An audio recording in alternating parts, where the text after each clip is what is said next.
Kegiatan ini merupakan kerjasama antara Indonesia Contact Center Association, NICE, dan Selindo Alpha. Kepada rekan-rekan yang telah bergabung, kami memohon kesediaannya untuk merubah nama profil Anda menjadi dengan format nama, kemudian nama perusahaan Anda.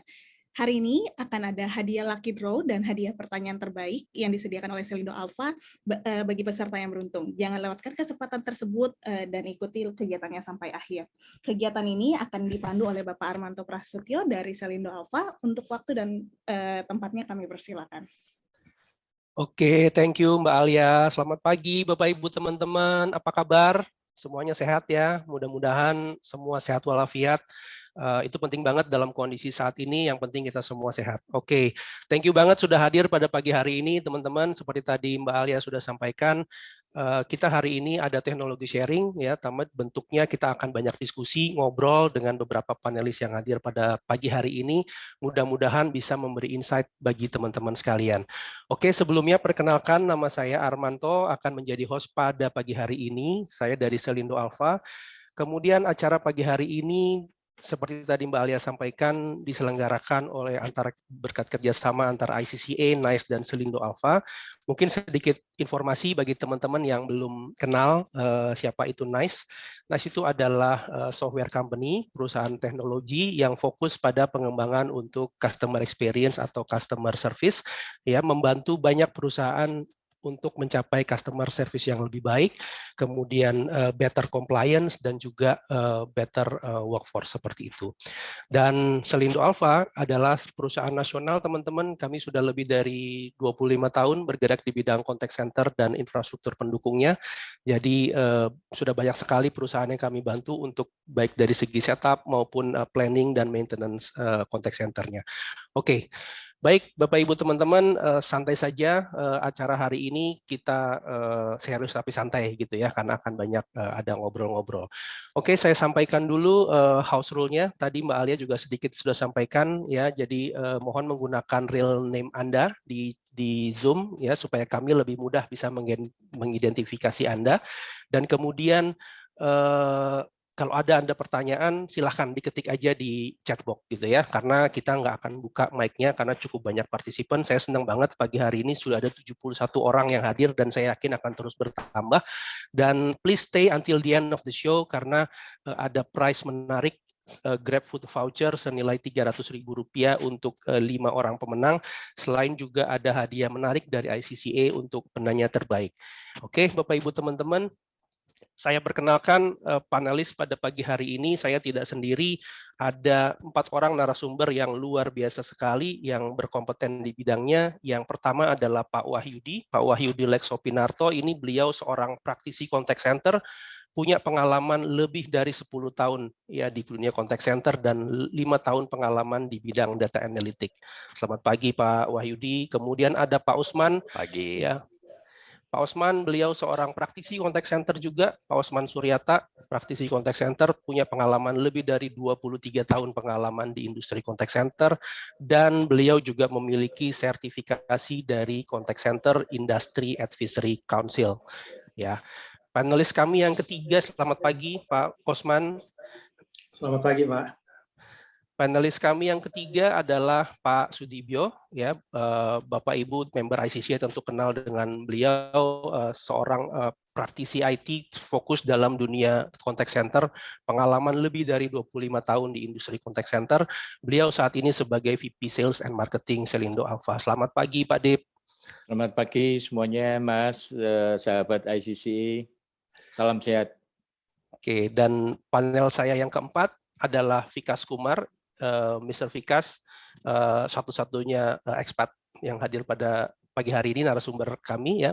Dia adalah expert di bidang contact center solution dan saat ini menjabat sebagai Director Solution NICE. Good morning, Vikas. Oke, Bapak Ibu teman-teman, acara hari ini akan ada 3 sesi. Yang pertama akan ada presentasi pembuka dari Pak Sudibyo, kemudian nanti ada 2 sesi diskusi.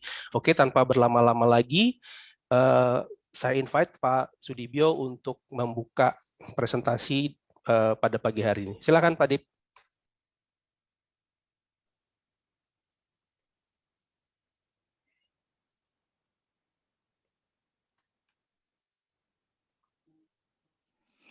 Oke, selamat pagi. Apakah screen-nya sudah bisa terlihat, Mas? Terlihat jelas, Pak. Oke. Jadi semuanya para sahabat ICCA, terima kasih telah berkumpul di dalam Zoom meeting ini. Ya, hari ini kita akan sharing bersama dengan para pakar ya yang berpengalaman bertahun-tahun di bidang contact center. Terima kasih juga kepada para speaker, pembicara, Pak Wahyudi, Pak Usman yang telah meluangkan waktu pagi hari ini. Juga support from NICE, our principal, Pak Vikas. Good morning. Morning. Oke, untuk tidak berpanjang waktu, kita akan langsung ya nanti bentuknya akan berupa diskusi sehingga dalam waktu ya mungkin 1,5 jam ini kita bisa mendapatkan banyak hal ya. Jadi silakan untuk memberikan komentar, pertanyaan dan sebagainya at any time ya di lewat chat box di situ. Oke.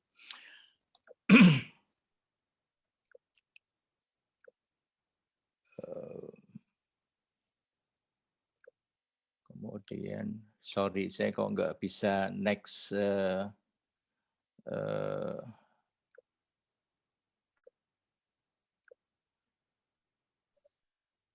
Mas Armanto. Atau perlu saya bantu, Pak? Saya present dari sini. Oke. Ini screen saya jadi freeze. Oh, oke. It's okay, Pak. It's happen. Sebentar.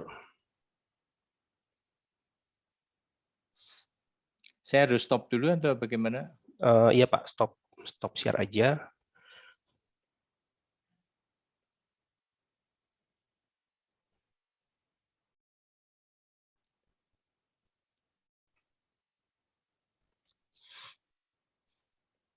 Alright, apakah screen sudah kelihatan?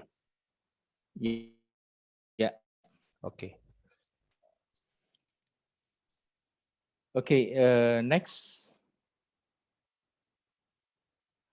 Ya, kalau saya mulai dengan sedikit curhat ya, karena sekarang musimnya Zoom meeting kayaknya, dan kebetulan saya punya kamera walaupun sudah mirrorless ya, tetapi termasuk saya ingin menggunakan kamera saya itu sebagai pengganti webcam. Saya kutak-katik nggak bisa, ada kesulitan.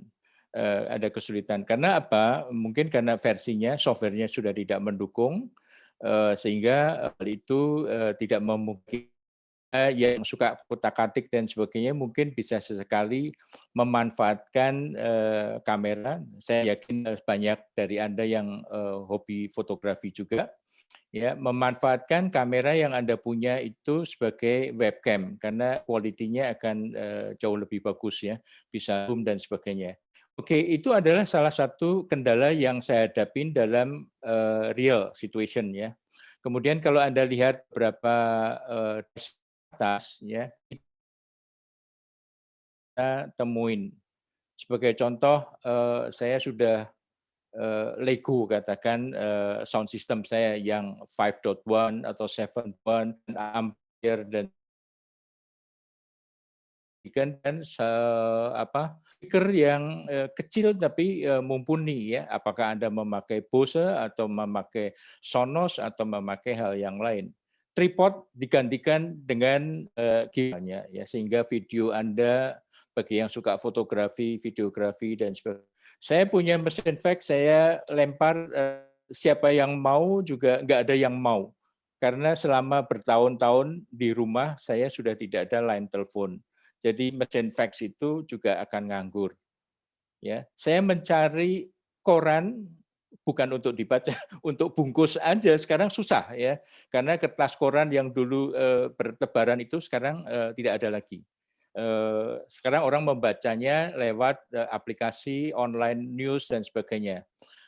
Kantor-kantor berita juga bergeser ke berita-berita online ya. Begitu juga cara-cara kita, behavior kita untuk menikmati kehidupan yang lalu, ya, seperti nonton bioskop itu yang di tengah itu bioskop mungkin Megaria sampai sekarang sih masih ada ya, dengan beberapa poster dan sebagainya, dan kita beralih ke Netflix ya. Kita mendengarkan musik, mendengarkan radio mungkin dengan tune in, dengan podcast, dengan YouTube dan sebagainya. Begitu juga saat kita webinar atau seminar, melakukan seminar, meeting dan sebagainya, kita beralih meetingnya di screen ya, lewat Zoom, lewat Webex, lewat aplikasi yang lain ya, dengan Google Meet dan seterusnya. Nah, device berubah dan behavior atau habit kita juga berubah. Oke, next, Mas. Nah, ini yang ada satu hal yang saya ingin sampaikan ke Anda ya. Ada suatu istilah yang disebut dengan boiling frog syndrome ya. Ini bukan kita sedang memasak suike, bukan. Ini istilah Anda bisa cari ya, boiling frog syndrome. Karena apa? Frog atau katak itu adalah binatang berdarah dingin. Jadi dia suhu tubuhnya akan menyesuaikan dengan lingkungan sekitar. Tetapi kalau dia direbus pelan-pelan, dia tidak menyadarin ya. Dia tidak menyadarin bahwa environment-nya berubah dan tiba-tiba di luar toleransinya, maka sudah terlambat ya, bahwa katak itu ya akan menjadi suike ya, akan menjadi makanan. Dia tidak sempat loncat lagi dan akan terpanggang mati ya. Jadi istilah ini boiling frog syndrome. Oleh sebab itu kita harus menyadarin environment lingkungan kita. Kalau orang Jawa itu biasanya eling and waspodo ya. Jadi melihat situasi kita, what happened seperti yang tadi kita ceritakan, banyak yang berubah ya. Entah device-nya, entah behavior-nya, entah hal yang lain, dan oleh sebab itu kita harus loncat atau berubah untuk modernize ya, untuk mungkin kameranya harus di-upgrade dan sebagainya gitu. Next. Nah, sekarang kalau di contact center saya kira-kira akan kelompokkan itu environment ya, atau lingkungan sekitar itu ke 5 bagian ya. Nomor 1, customer expectation itu berubah, ya, berubah karena mereka selalu ingin yang konsisten, reliable dan seterusnya, CSAT-nya harus naik, NPS dan sebagainya, ya, inginnya saya lebih ingin self service lebih diutamakan. Dan juga ingin kalau bisa free ya, dapat free ongkir, kayak free diskon dan seterusnya begitu. Customer expectation yang makin cepat ya, dia ingin makin mudah, makin simple ya, tetapi akurat, personalize untuk masing-masing. Nah, bagaimana kita mengadres itu ya, customer expectation. Kemudian teknologi ya, kebetulan kita pagi ini berbicara khusus mengenai teknologi. Banyak sekali teknologi baru yang muncul ya, baik bots ya atau robot ya, omni channel, ke cloud, big data dan sebagainya. Istilah-istilah itu Anda akan sering jumpain di contact center-nya. Ini khusus teknologi yang bergerak di bidang contact center misalnya. Kemudian environment devices ya, environment tools Anda ya, misalnya seperti tadi saya sampaikan bahwa mungkin device itu harus diupdate, apakah OS-nya, aplikasinya, back-end-nya, front-end-nya, kemudian database-nya terjadi migrasi. Dengan satu perubahan di salah satu environment itu akan mempengaruhi device-device atau tools-tools yang lain yang berada di sekeliling kita. Selain itu jangan lupa juga bahwa kompetitor atau disruptors itu juga berubah. Ya, misalnya bank mungkin yang bagian kredit dan sebagainya berhubungan kompetitornya adalah lender misalnya, atau sekarang banyak muncul digital bank atau wallet ya, bahwa new competitor itu berubah. Kompetitor yang dulu tidak pernah kita bayangkan sekarang bermunculan. Bisnis modelnya juga berubah semua ya. Kemudian tidak tampak ya, virtual ya. Banyak startup muncul baru ya tanpa kita sadarin.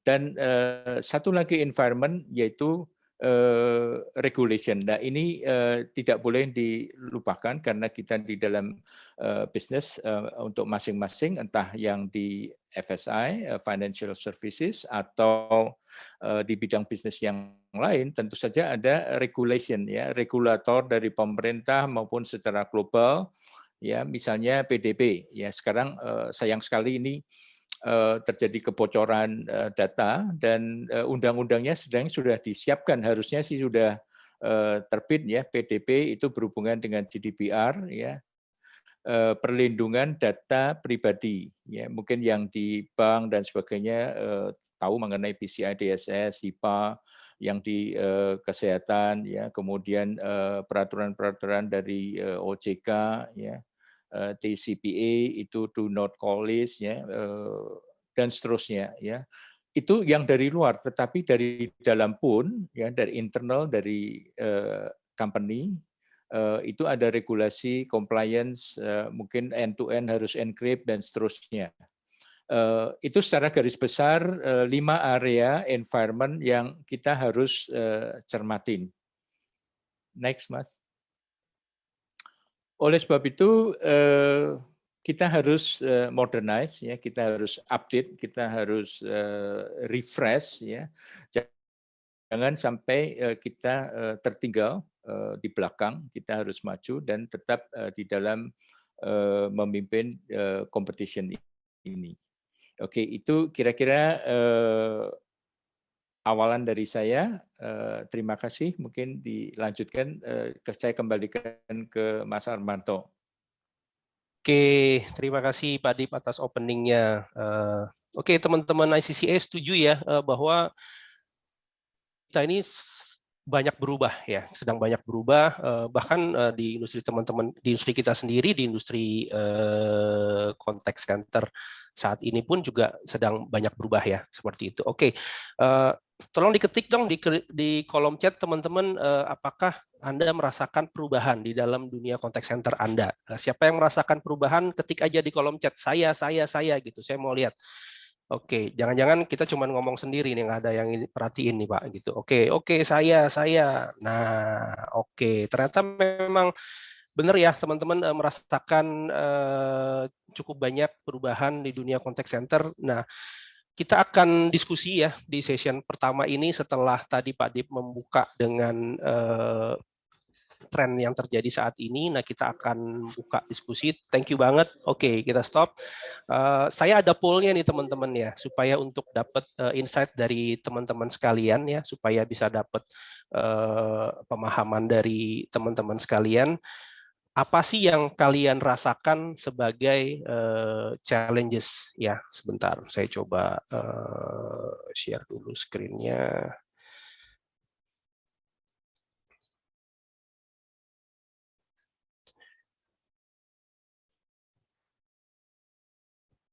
Alright, untuk poll yang pertama ini teman-teman mungkin bisa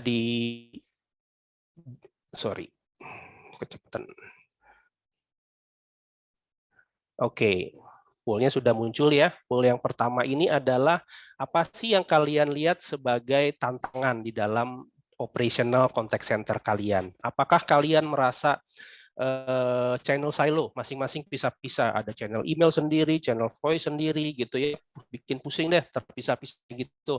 Atau kalian mengalami masalah dengan tim engagement, terutama dalam situasi lagi mix combination kayak gini, physical distancing, ada beberapa yang di kantor, ada yang di rumah, pusing bagaimana bisa manage timnya supaya tetap bisa meet KPI dan SLA.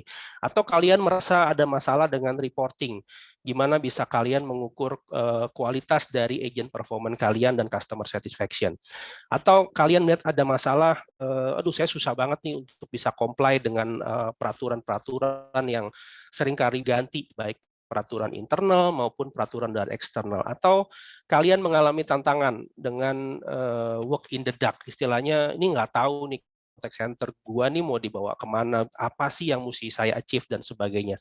Oke, silahkan di vote aja, kita masih tunggu dijawab yang paling, berarti kalian cuma bisa pilih satu ya. Oke, silakan berpartisipasi karena nanti seperti saya bilang di akhir acara kita akan undi ya siapa yang berhak mendapatkan GrabFood voucher.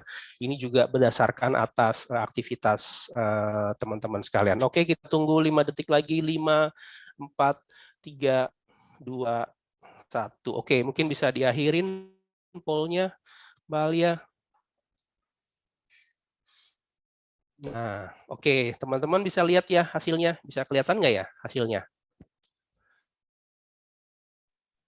Kelihatan, Mas. Kelihatan ya. Ya. Oke, nah teman-teman ini hampir imbang nih ternyata nomor 1 dan nomor 2 antara channel silo gitu ya. Jadi 35% dari audiens mengalami masalah dengan channel-channel yang tidak terintegrasi ya. Terus kemudian ada 35% juga mengalami masalah dengan team engagement ya, dan kemudian di peringkat ketiga 16% itu mengalami masalah dengan reporting gitu. Nah, saya mau invite panel kita pada pagi hari ini ada Pak Wahyudi, ada Pak Osman, Pak Sudibyo, dan Pak Vikas. Pak Wahyudi, pagi Pak. Nah ini ya, selamat pagi. Insight teman-teman menarik banget nih Pak Wahyudi ya. Nomor pertama mereka melihat channel silo ini menjadi challenge Pak. Bagaimana komentar Bapak tentang ini Pak? Iya, benar sekali Pak. Jadi karena sekarang ini tuh kita punya secara customer service kita punya banyak channel untuk menerima keluhan atau feedback dari customer kita. Nah, bisa dalam bentuk kalau kontak center ya ada dulu kita namanya calling ya, kita telepon, terus kemudian sekarang kita juga ada channel WA, ada channel email, ada sosial media, bisa lewat Facebook, bisa lewat chat ya. Nah, masalahnya itu sekarang customer itu bisa lewat call, bisa lewat chat. Nah, biasanya sekarang ini kalau call kan kita seringkali, wah ini biayanya lebih mahal dibandingkan kalau kita chat. Nah, kemudian biasanya pakai chat. Problemnya adalah pada saat kita pakai chat itu tidak bisa langsung dilayanin sepenuhnya keluhannya. Jadi kalau misalnya contohnya ada sanggahan transaksi gitu ya, dispute transaction, itu kita butuh verifikasi. Nah, biasanya di chat ini susah nih verifikasinya.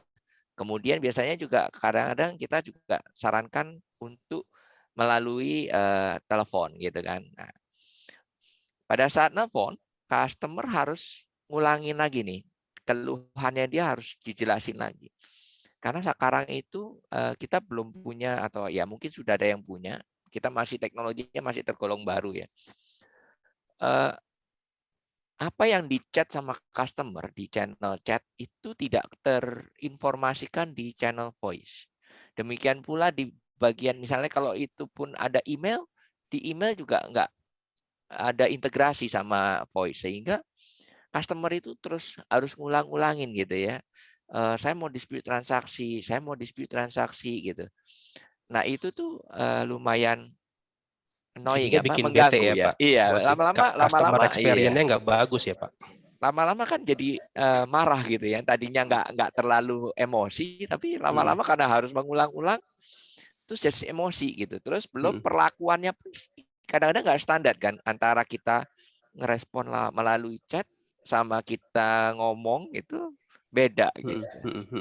Iya. Gitu sih. Dan itu seringkali terjadi ya Pak ya. Jadi ya saya pun misalnya sebagai customer seringkali komplain. Ya biasanya kita pertama looking the most cheapest option to contact, right Pak? Chat, betul, right? ya. But most of the time we cannot solve at the first time. So kita mesti escalate call, ulangin lagi dan sebagainya. Jadi iya ini jadi valid banget kenapa ini dialami oleh 35% dari teman-teman kita ya Pak ya. Dan iya, betul. Oke, thank you Pak Wahyudi. Nah, kemudian saya mau ke Pak Osman nih, Pak Osman. Untuk ada teman-teman itu juga sekitar 35% yang facing masalah dengan team engagement dalam kondisi saat ini, di mana kita nggak bisa fully operated from the office, Pak Osman. Menurut Bapak gimana nih? Apakah Anda juga mengalami masalah yang sama di tempat Anda, Pak? Ya, selamat pagi Pak Armanto dan Iya, Pak. sahabat ICCA.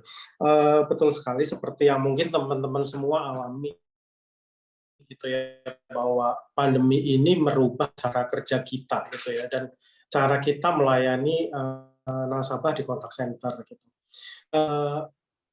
Apa memang apa ya, sesuatu yang pengalaman yang sama sekali baru, belum pernah kita temui, dan bahkan kadang-kala kita nggak tahu solusinya gimana gitu ya.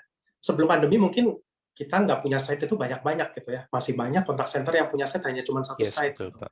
Ada yang mungkin udah punya 2 atau lebih dari 2 gitu ya. Tapi kalau bayangin aja kalau kita cuma punya satu site, gitu, kemudian ada teman-teman atau agent kita di contact center yang terkena, kemudian site itu harus steril, itu bisa dibayangkan gitu ya kesulitan operasi yang kita alami gitu. Kemudian pada saat kita mesti social distancing, kapasitas kita kurang 50%-nya gitu. Wah, sisanya mau dioperasi kemana gitu ya. Mungkin kalau contact center yang bukan finansial gitu ya, yang mungkin bukan di area high risk gitu ya, memungkinkan untuk bekerja dari rumah gitu. Kemudian jadi teman-teman ada yang sebagian WFO, ada yang sebagian WFA gitu. Tapi ujung-ujungnya kapasitas masih sama gitu. Tapi untuk institusi yang mungkin secara security itu tidak memungkinkan untuk work from home gitu. Akhirnya kita menghadapi masalah juga nih, waduh, kalau kita mesti social distancing, kalau kita mesti mungkin ada deep cleaning suatu site gitu, gimana ya kapasitas kita ya? Iya. Mungkin ya itu yang dirasakan sama teman-teman, saya rasakan begitu gitu Pak Armanto. Iya. Nah, Pak, pengen tahu Pak, sebenarnya kalau dalam kondisi ini volume atau interaksi itu meningkat, berkurang, atau sama sih Pak seperti sebelum pandemi Pak? Ya, saya rasa kecenderungannya mestinya akan naik Pak. Gitu. Naik Karena ya? kenapa? Ya, karena nasabah atau customer itu kan punya hambatan untuk mobilisasi gitu ya. Jadi nasabah atau customer itu akan jarang misalnya ke kantor cabang, akan jarang ke gerai kita, ke outlet kita gitu ya. Dan ujung-ujungnya dia akan telepon ke contact center gitu. Oke. Dan Jadi di contact center interaksinya naik, tapi kita untuk beroperasi kapasitasnya dibatasin gitu kan Pak ya. Nah, betul. On the other hand kita challenge. punya hambatan operasional seperti itu gitu. Iya, iya. Dan lebih cilakanya lagi, ini belum pernah kejadian, jadi nggak ada kitab yang kita bisa belajarin dulu ya Pak. Betul. Ini gimana ngadepinnya dulu seperti ini ya, primbonnya nggak ada ya. Oke, menarik Pak Osman. Nah, saya mau ke panelis yang ketiga nih, ke Pak Dibio. Pak, bagaimana nih Pak kalau ngelihat untuk mengukur quality of agent performance nih, karena ada sekitar 16% ya teman-teman kita juga yang mengalami masalah untuk bisa secara akurat mengukur ini Pak Dip. Ya, satu memang saya tidak terjun langsung ke operation di call center ya. Iya. Saya hanya kita tentu dari Selindo membantu, dan requirement semacam ini, dan khususnya bagi teman-teman seperti Pak Wahyudi, Pak Usman dan sebagainya, reporting itu adalah suatu kesulitan ya, suatu tantangan yang dihadapin. Tadi mengenai tim engagement ya, harus work from home atau sebagian dan seterusnya, kemudian juga silos dan sebagainya. Nah, untuk mengukurnya pun juga harus semua alat ukur yang dulu kita punyain ya, misalnya untuk agent performance dan sebagainya, hanya dilihat hanya dari sisi voice, hanya salah satu channel aja. Sementara channelnya sekarang berubah, baik dengan chat maupun dengan ini, maybe later on Vikas can add on, because of the omni-channel and so on, so the practitioner have a difficulty to measure what is the really of the performance of the agent or as a overall performance of the contact center itself ya. Karena ya kita bilang jelek di voice ya, tetapi dia sangat rajin, anak milenial misalnya, agent milenial dan seterusnya, dia di chatting dan sebagainya, yang itu harus dinilai juga misalnya. Jadi memang agent performance tool to cover overall channel is needed. ya, karena channelnya makin banyak sehingga kita mempunyai suatu ukuran ya atau penilaian terhadap agent itu atau secara menyeluruh itu terhadap call center kita sendiri. Kita ini baik atau enggak sih? Itu betul, ya betul. Kalau jelek yang harus diimprove yang di mana dan seterusnya. Iya. Jadi kayaknya sambung menyambung ya Pak Dip ya, problemnya dari channel silo, team engagement, dan terakhirnya mengukur reportnya gimana sih untuk mengukurnya seperti itu ya. Ya, habis itu mungkin yang sebagai tambahan kita tidak tahu booking in the dark. Booking in the dark-nya, oke. Booking in the dark. Terus habis itu ya kita ini bagus atau enggak sih, berapa naik atau tidak. Tapi senang sih Pak ngelihat hanya 5% dari audiens yang menjawab booking in the dark. Jadi mostly teman-teman sudah tahu ini contact center-nya mau direction-nya seperti apa, itu syukur alhamdulillah sih. Oke, I will go to Vikas for to sum up of this problem. First of all, do you see this is also the challenge that happen in other country, not just in Indonesia? You as a global company, how you see this problem, Vikas? So I would like to say two things, and first of all, thank you everyone for your views and also the participation of the audience. Two things. The topic of this conference, of course, is customer experience. But what we have also seen is one of the key things which is important for customer experience is the employees, the people who are delivering the service, the people who are actually the frontliners, the people who are facing the customers. And so another term, just like CX, which has come in very, very popular in last few years, is employee experience. So yes, CX is important, but CX cannot happen unless you have a good EX. Okay, so CX and EX will go together in hand. And it was interesting to see when I saw the results of the poll, because almost 50% of the people thinks that, while omni-channel experience, interaction handling, recording is important, but as much important is how to keep the people motivated, how to keep the frontliners in the front line motivated and connected, and always be available with the information so that they can create good experiences. Yeah. Because we are all human, right? Because we, in order to create good customer experience, the employee experience must be good at the first moment, right?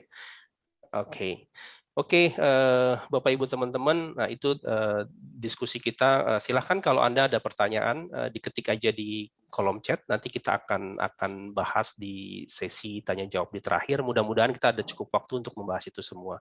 Oke, kita akan berlanjut ke sesi kedua. Namun sebelumnya biar rame ya, kita foto sesi dulu. Kita foto dulu ya bareng ya. Biasanya kan kalau kita seminar ada foto bareng-bareng ya. Nah, sekarang kita juga mesti ada foto sesinya nih. Nah, diaktifin dulu kameranya teman-teman. Oke, dengan pose-pose terbaiknya. Aku minta bantuan teman-teman dari ICCA buat doing a screen capture ya. Gitu. Oke, udah. Wow, ini ada berapa? Ada 2.000 partisipan. Oke, jadi mungkin sekitar 3 jam ini kita fotonya ya. Oke, nggak apa-apa.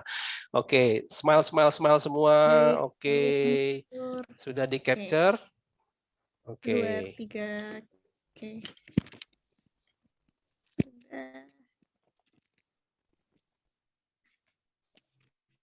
Sudah semua Mbak Alia? Sudah, Pak. Sudah. Oh, kok nggak berasa ya? Biasanya kalau di foto berasa kita gitu.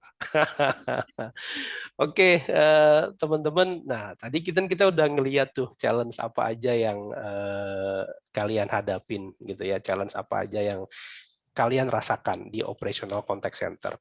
Nah, sekarang saya mau tanya nih, kalau kalian punya mimpi, ya, kalian pengen contact center itu kayak apa sih, gitu. Nah, diketik dong di kolom chat, siapa yang punya mimpi? Ketik lagi, saya. Ketik di kolom chat. Siapa yang punya mimpi contact center-nya mau seperti apa? Atau udahlah begini aja, udah nggak pusing gitu. Ketik saya, gitu. Wih, banyak loh yang punya mimpi, keren-keren. Berarti ini artinya teman-teman juga punya inisiatif ya untuk bagaimana membuat contact center-nya untuk lebih maju lagi, untuk lebih modernize. Nggak hanya udahlah, adanya begini aja ya sudah, ini terima aja. Nah, teman-teman, saya minta Anda untuk menjawab poll kedua ya. Mungkin bisa di-launch poll-nya Mbak Alia. Nah, tadi kan kalian punya mimpi ya. Mimpi kalian apa sih untuk membuat hidup kalian lebih nyaman di dunia contact center, di customer experience operation. Nah, apakah kalian memimpikan adanya interaction channel yang terintegrasi, terutama dari segi recording, karena kita tahu misalnya saat ini email direkam sendiri, chat direkam sendiri, voice direkam sendiri. Kalian pengen ada solusi yang bisa terintegrasi gitu ya, supaya bisa mereduce dari kompleksitasnya, atau kalian pengen yang kedua, dalam kondisi lagi work from home seperti ini, ada better management, gimana caranya supaya contact center operation-nya lebih rapi lagi, lebih termodernisasi lagi. Atau kalian pengen, karena mengalami masalah dengan quality management, bagaimana membuat quality management dari agent performance process yang lebih akurat, atau kalian pengen ada proses yang bisa otomatis, sekarang otomatis aja deh gitu, dan ada real time monitoring supaya bisa meminimalisasi dari kesalahan atau supaya tidak timbul breach seperti itu. Oke, apa mimpi Anda teman-teman? Ya, saya nggak minta Anda cerita, pilih aja dari 4 ini. Silahkan, masih kita tunggu. Ya, mimpi boleh dong, kan mudah-mudahan jadi kenyataan gitu ya. Amin, amin, amin. Dan tenang aja, Nice dan Selindo Alpha bisa membantu mimpi teman-teman untuk menjadi kenyataan gitu. Pesan sponsornya jalan dulu. Oke, kita tunggu 5, 4, 3, 2, 1. Oke, bisa di end pollingnya Mbak Alia.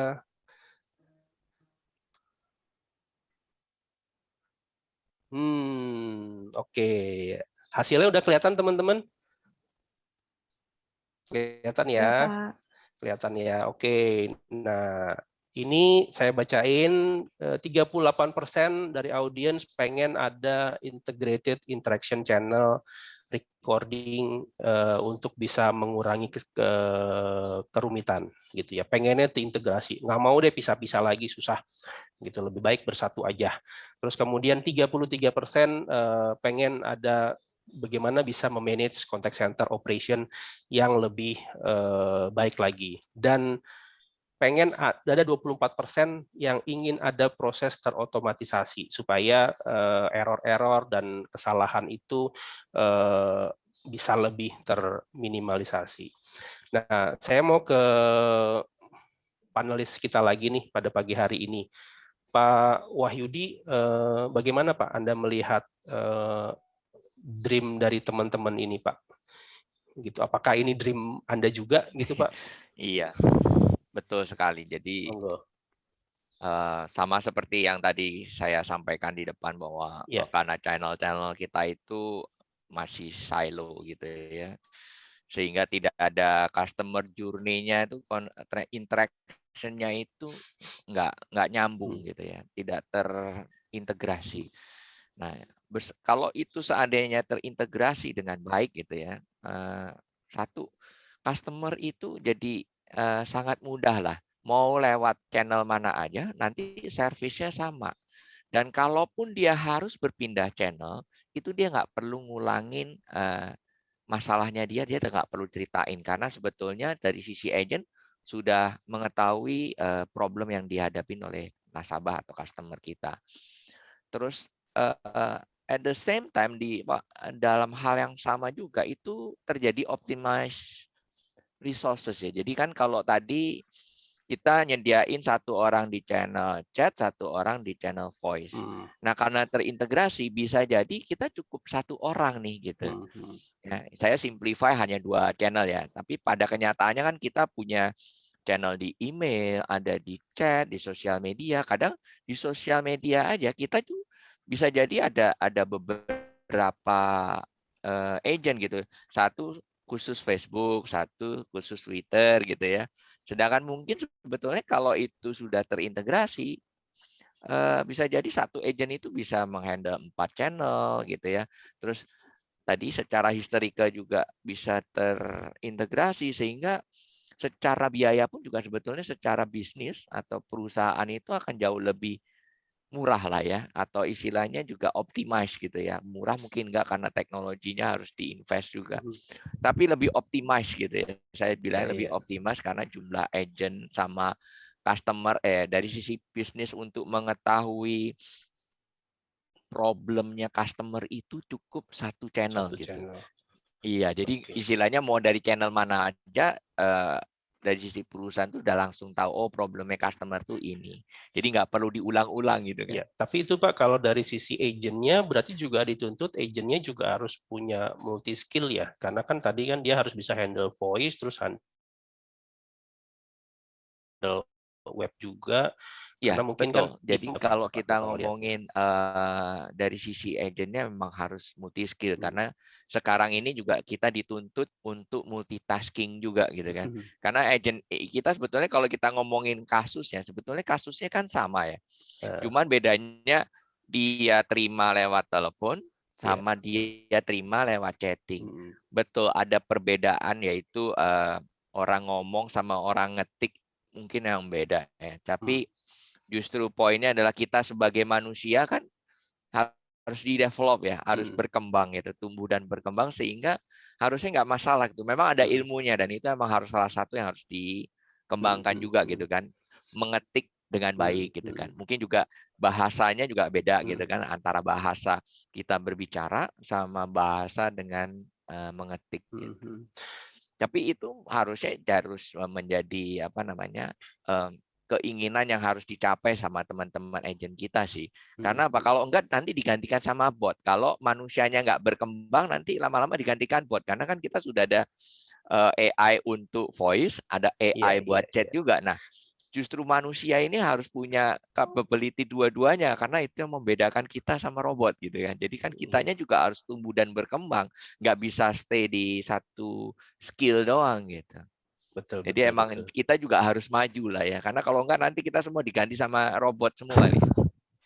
Iya. Jadi bukan jadi employee experience tapi robot experience ya, Pak. Nanti jadinya kan begitu. Jadi kan justru poinnya adalah agent kita ini manusia loh. Manusia ini jauh lebih unggul dibandingkan bot gitu. Menarik Pak Wahyudi melihat tidak hanya dari segi teknologinya tapi juga melihat dari sisi humannya. Iya, gitu ya. betul, keren Pak Wahyudi. Oke, nah saya mau ke Pak Osman nih, Pak Osman. Gimana Bapak ngelihat dream dari teman-teman ini, Pak? Apakah itu juga yang Bapak inginkan gitu ya? Mungkin terutama monggo kalau mau mengadres untuk yang hybrid mode situation atau masalah automation untuk mengurangi vulnerabilities, Pak Osman. Silakan, Pak. Mungkin belum di-unmute, Pak Osman. Ya, sorry, tadi masih ke-mute ternyata. Saking semangatnya ya, Pak. Ya, jadi menyambung yang paling pertama juga tadi mungkin Pak Armanto bahwa pandemi ini memunculkan sesuatu yang sama sekali baru gitu ya. Once tadi kita punya problem kapasitas mungkin terpecahkan untuk company-company yang akhirnya bisa mengizinkan karyawannya untuk WFH gitu, work from home gitu ya. Tapi bagi contact center itu juga memunculkan problem baru gitu. Selama WFH itu gimana cara kita memastikan bahwa teman-teman kita yang kerja dari rumah itu sudah bekerja sesuai dengan prosedur yang ada itu. Bagaimana teman-teman kita itu tetap update terhadap program, produk, sesuatu yang baru gitu, informasi yang baru gitu.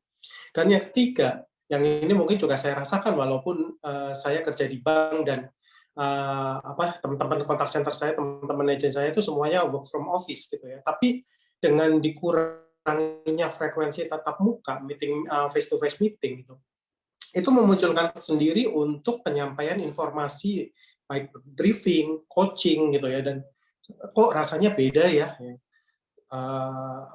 Tim saya bilang kok rasanya beda ya kita meng-coach teman-teman agent tidak face to face gitu, membriefing mereka hanya lewat kok beda gitu ya. Dan apalagi kalau kita punya new hire agent Pak, wah itu waktu kita belajar sistem, kalau nggak face to face itu setengah mati gitu. Saya nggak kebayang, apalagi kalau bagi teman-teman yang menjalankan work from home gitu. So, menurut Bapak, apakah ada misalnya semacam agent guidelines yang bisa menuntun agent untuk melakukan so they don't do an error, especially for a new agent itu akan sangat membantu gitu, Pak Osman? Sepertinya butuh sesuatu yang bisa mengguidance itu sih Pak. In real. Tinggal setelah itu tinggal willingness-nya si agent gitu kan, dia mau baca atau enggak gitu. Tapi memang harus ada suatu guidance gitu sih Pak, supaya segala sesuatunya itu bisa berjalan sesuai dengan prosedurnya. Iya, betul. Karena kan as we know, the contact center industry itu kan terkenal dengan turnover-nya yang cukup tinggi kan Pak ya. Memang keluar masuk dan sebagainya. Mungkin dulu sebelum pandemi, it should be no issue. Kumpulin orang, kita training bareng-bareng, ini prosedurnya, ngelakuinnya, lihat sistem bareng-bareng gitu. Teman, setelah pandemi, people cannot aku nggak bisa kumpul bareng-bareng lewat Zoom, kok tetap beda ya rasanya ngajarin lewat Zoom, kayaknya kok tetap nggak nyampe ya seperti itu. Dan maybe it needs better tools gitu ya supaya bisa how to guide agents untuk bisa work, mungkin bisa belajar independently gitu ya tanpa juga harus tergantung dengan classroom, tergantung dari supervisornya kali ya, seperti itu mungkin. Betul. Ya Pak Osman. Iya menarik. Dan we don't know when this will be over kan Pak, kondisi seperti ini. Apakah tadi kan sebelum juga sempat ngobrol sama Pak Wahyudi, kayaknya ini akan jadi ya udah kondisinya ya ke sono akan beginilah, nggak bakal balik lagi, akan long term, nggak bakal balik lagi ke seperti sedia kala, nggak bisa lagi ngarepin ya kondisi yang sebelumnya gitu ya. So we have to live with this condition, dan gimana untuk moving forward-nya gitu ya Pak Osman ya. Betul. Makanya disebut new normal Mas. Nah, normalnya itu new. Iya. We cannot back to the old normal ya Pak. Iya. Oke, thank you Pak Osman atas sharingnya. Now I will go to Vikas. Vikas, we see this as a dream, and this is also what our panelists want in their operation, especially to relate it with the silo of the recording and maybe the real-time agent guideline and something like that. How you from NICE can help us with this, or maybe what is your insight? Please also, if you want to do some share or presentation, the time is yours, Vikas. Sure, thank you. Oke, teman-teman, mungkin sebelumnya silahkan disimak penjelasan dari Vikas. Kalau ada pertanyaan, nanti diketik aja di kolom chat, nanti kita akan bahas di sesi Q&A. Oke, Vikas, please. Okay, let me start the...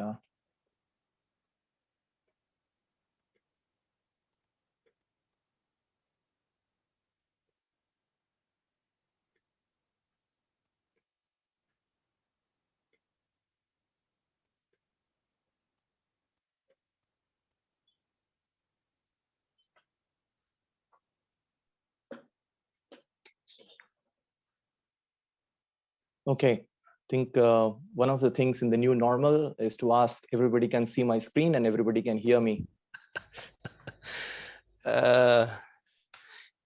Okay, so a lot of things. I think it's going to be about 14, 15 months since we started on this big disruption. I think for most of us on this meeting, it's probably the biggest disruption on our day-to-day lives, both personal and professional side. But finally, I think we are seeing some progress, and 1 year down the line, we are finally seeing some optimism, some positive light, and it's time to look ahead with renewed optimism. Okay. So I'll go through some of what we have seen happening, what we see might happen. Again, as Armando said, nobody knows what it is going to be eventually, but it's a good time to take a stock 1 year down the line and see what are the transformations on the people side as well as on the customer side can we expect going ahead. So let me start with the first thing which came up in the first poll with regard to people and customers. So I call it, artificial intelligence is of course what machines bring together, what bots bring together, but equally important, or maybe more important than this, is the human intelligence. So AI and HI will be working together. That is for sure going ahead into the new normal. And even more important than ever will be the human empathy, the understanding of human relations, the understanding of emotions, the understanding of what the customers want, And that will be something which will dictate how the economies grow, how the customers service shapes up, and how people are looking at expecting the new expectations, opportunities, and cashing on the momentum. Okay. So let's look at one report which actually came out pretty late last year or early this year with respect to the economy shapes as is happening or will happen in the Indonesian market. So this report is by Google and Bain, and as you know, they are two of the biggest internet companies and the consulting arms of the big five. So they have done analysis about 15,000 small and medium enterprises, big companies, and this is one of the 4 points, key points that they came out with. The first one is, of course, people have taken on to the digital way of doing things with a lot of enthusiasm. Okay, so if you see a huge growth in the overall digital customer market in Indonesia, more than a third of the customers that you see today have just joined in the last 1 year.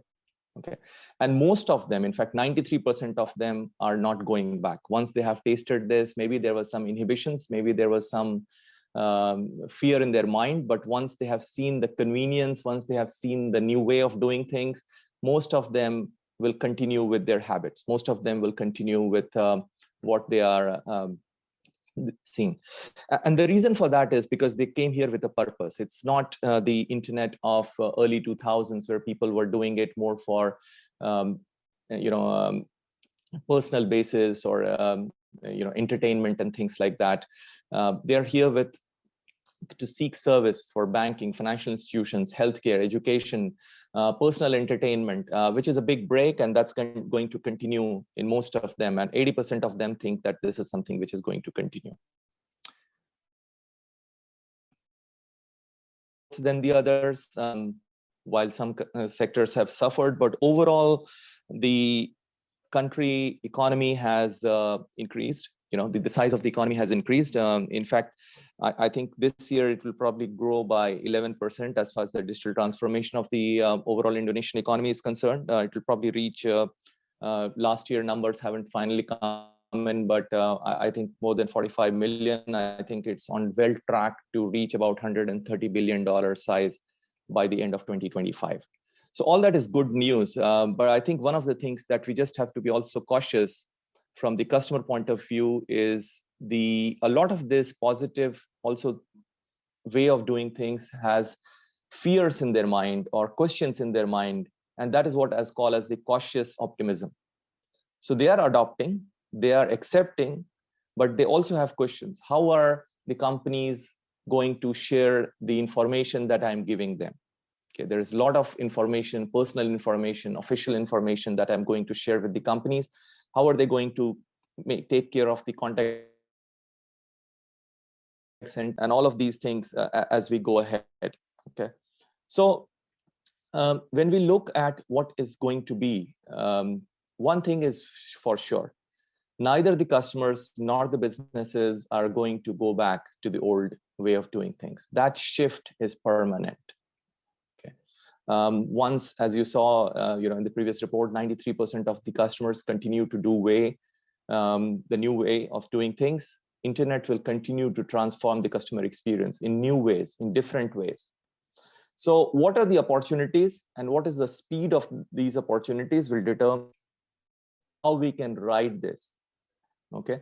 At the same time, if you look at the key barriers, there are still questions, as I said, in people's mind. How do we build the trust? The biggest question for the companies, for the enterprises, for the service providers is, how do I keep the customer trust? How do I assure them that I'm keeping their information safe, that I'm handling it with responsibility? Okay. And while there is a lot of growth, as I mentioned, some numbers for the Indonesian market, I think the challenge in 2021 and after that will be managing growth with profitability. Okay, growth for the sake of growing rapidly. I think a lot of growth companies have stabilized. We can already see some big mergers and acquisitions happening in the Indonesian market. Some were announced only last month. But that's going to be the way forward, right? A lot of consolidation and focus on profitability. Now, the other thing which is also equally important is the way in employee motivation, how that shapes up with respect to keeping the customers happy. The first thing will be to keep the employees happy. Okay, and as one famous going quote from Richard Branson, who was the founder of Virgin Airlines, goes that customers still will come number 2 after my employees. So everybody says that the customer is king, but I like this quote because he says customers are only number 2 and they come after the employees. So how do we keep the employees motivated? How do we manage their expectations? How do we keep them happy? Will be a key part of how fast the companies can grow and manage that growth. So let's look at the service expectations. And as I think most of us agree that it's going through a major change. 2 things key to that. One is the transition to the hybrid workforce. Now, I don't know, really, we will finally go 100% to office. Most companies are saying, most analysts are saying probably not. It will always be in forward way. Okay, it will be a mix of people working from offices, people working from within the contact center, working from home, working remotely from spoke arrangement. Probably going to be one key change. And how do we handle that? How do we make sure that we are leveraging that as a part of our plan and growth? Okay. And the second thing, and this is more from the customer side, is normalization of expectations. Okay, so when we talk about normalization of expectations, we are talking about I still want as a customer the same service. I don't know where you're providing this service from. I don't know what time you're providing this service from, but I want a common, uniform, standardized customer experience throughout the journey. Okay, so I don't want any compromises in my customer experience. I want a standardized customer experience with respect to the journey, irrespective of whether I'm on a sales journey or I'm seeking service or I'm in an expansion of the customer experience, needs to be uniform. Okay, so let's look at what we talk about managing growth, profitability. The first thing, as I said, is the regulations. The focus on compliance is again very hip. Okay, it's a big part of what the companies will look at this year is regulatory compliance. The second thing is about the gig economy. Okay, part-time people working remotely, working from home, working from anywhere. I call it the Uberization of society. Okay, for the agents, it's not like people have worked from same place all 5 days a week for 8 hours a day. It will be becoming more broken. It will become more amorphous. It will become something which is very much more flexible than what it has been in the past. The second thing, and this is more from, again, a customer's perspective, is multi-modular journeys across channels, journeys across locations, journeys across timeline. Okay, so how do we handle that information? How do we make sure that information is useful and create an insight from that is where we come to the fourth of this pillar, which is related to the big data. And that big data from the customer journey, the unstructured data is going to be a big part of defining the next frontier of customer experience. Okay, because that is something which will help me build a profile of the customer. That is something which will help me build a personalized experience every time. And that is something which can actually consume a lot of data, not just from the IoE, from websites, from wherever the customer may be. And all these events, all these information, all these digital bytes will need to create a view of the customer journey, which is very, very important for delivering a good and happy customer and good and motivated employees. Okay. So what can AI do in this? AI can actually help define these experiences, ground these experiences. Okay, and the 5 pillars in this transformation, some of these we spoke about earlier. The first one being customer experience. The second one everything digital. The employees and the workforce, the frontliners, and all of this stitched together by the two key technologies, okay? AI and automation and cloud. Everything that we do going ahead in 2021 and after will have infusion of cloud technologies, will have infusion of AI, and will be automated. So that's one thing which we are very, very keen. I'll just go through maybe 2 or 3 of these in the interest of time. And we are happy to have a dialogue with you in more detail for the other topics. So the first one relates to the customer experience, and this is related to the handling of the analytics, handling of the customer interactions as they come into the contact center. How do we collect that data? How do we collect both direct data, which is coming from, let's say, surveys that they fill in, they tell us how that experience was, they tell us how their feedback was. And the second thing is related to the indirect feedback, our own analysis of their interactions, our own analysis of what the interaction was, how they spoke, what did they say, what did they not say. Okay, all of these interactions and coming in from the data, coming in from the voice, coming in from the other media, CRM, survey data, to create what I call as a data-driven decisions. Okay, so you would have heard a lot about speech analytics. This is the time to actually go ahead and talk about interaction analytics, which is, yes, voice and speech will be a big part of it still, but also to consume data by mixing it with other direct and indirect sources coming from existing ecosystem which you may already have, or something you can build into the future. And this is again coming in because we are talking about omni-channel. So not just voice, things which come in from the other media types. How do we record them? How do we make sure that we are able to do quality analytics on top of that? How do we make sure that we are getting insights on the basis of which we are able to take decisions driven by data, driven by, supported by the analytics, what the customer is telling us. Okay. The other thing which also is going to be a key part of it going ahead is take a lot of these decisions, a lot of this validation, a lot of this authentication in real time. Okay, so for example, authenticating your customer using voice biometrics to make sure that you're doing a real-time authentication of who we are speaking to before we give them the information, before we seek information. So the customer comes in, yes, again, traditionally we have been asking personal questions to understand who they are, what is their address, what is their name and ID number. Rather than that, can we use voice biometrics to make sure that we are having the validated, unique customers, which can then be used for this validation. And then again, marry this with the compliance, marry this with the other handling of data to make sure that we are having all of the evidence to keep the thing going in real time. And the third pillar, which will be with respect to the workforce.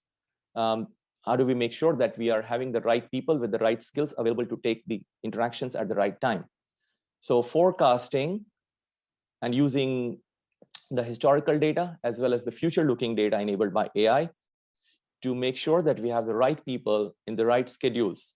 Okay, so not only we look at seasonality, we have some data which is coming from your ACD, data which is coming from your interaction management systems, and use that whole thing to build a unique and very accurate roster, which can then be used for staffing your contact center, so that you have right people at the right time with the right skills for handling the interactions as they come in, leading to not only meeting your SLAs, but also to make sure that you have the right quality interactions going ahead.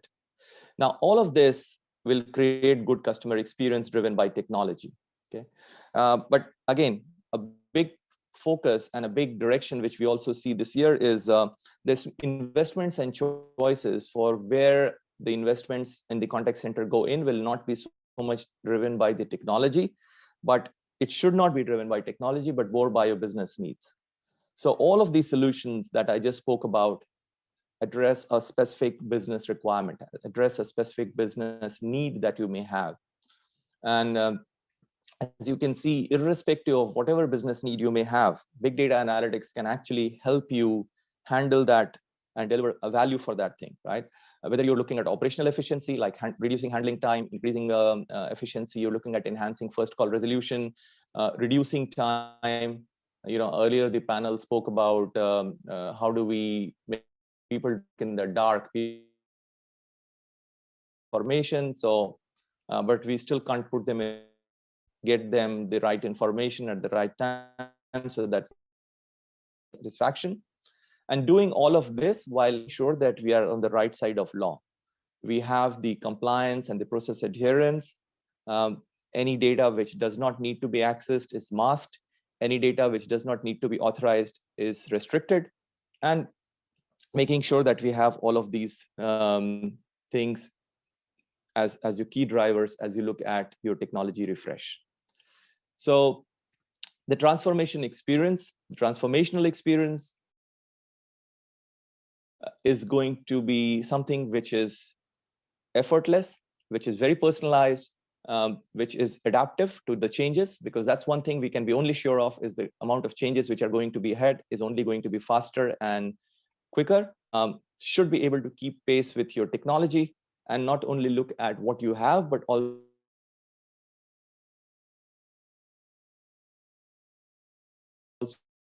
predict what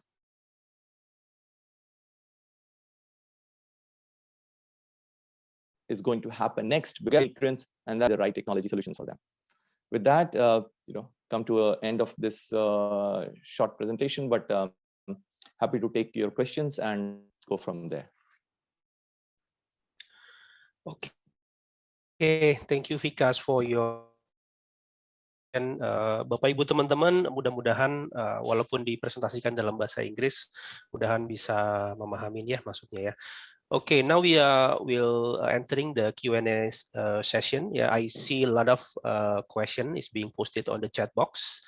Ya, Pak Usman, Pak Wahyudi, Pak Dibio, banyak banget pertanyaan ya.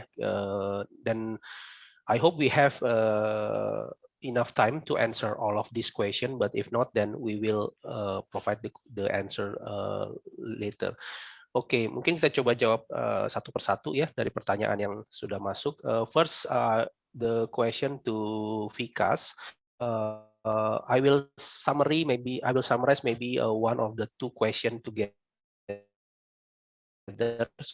so make it more efficient.